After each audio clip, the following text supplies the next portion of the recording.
Kamusta no? Mapagpalang hapon po sa lahat-lahat. Ito po ay nagpapatunay no si Ka Biboy na yung ating anting-anting pwede dalhin po sa patay o sa lamay. Kaya ngayon suot ko no. Kasi nga sayang po ang anting-anting mo no, na sayang po na sinasabi mo pangkalahatan. Tapos hindi mo dinadala dito kasi nga binabawal mo.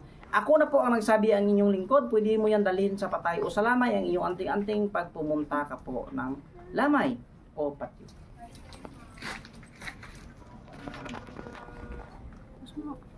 Nagsindi po ako ng kandila sa aking tatay na yan po. Yan, Filomeno M. De Assis Jr. Sana dated na po ako no, yan. Kaya dahil ako po ay nagpakatotoo, no? Mahirap lang po kami no, kaya diyan lang po siya muna nakalibing. At ito po ang aking nanay. Yan po ay nagpakatotoo no, na yung ating kagamitan ay subok yan, no? Sayang no? Sinasabi yung anting-anting mo ay bawal do dalhin sa patay kasi mawalan daw ng kapangyarihan. Hindi po ako naniniwala. Ang inyong lingkod na po ang nagsabi, pwede nyo nang dalhin kahit saan. Alam nyo ba kung bakit? Paano pag pumunta ka dito ay binaril ka ng iyong kalaban? Kasi nga, ito hindi tablan po kasi mayroong mga agimat o anting-anting.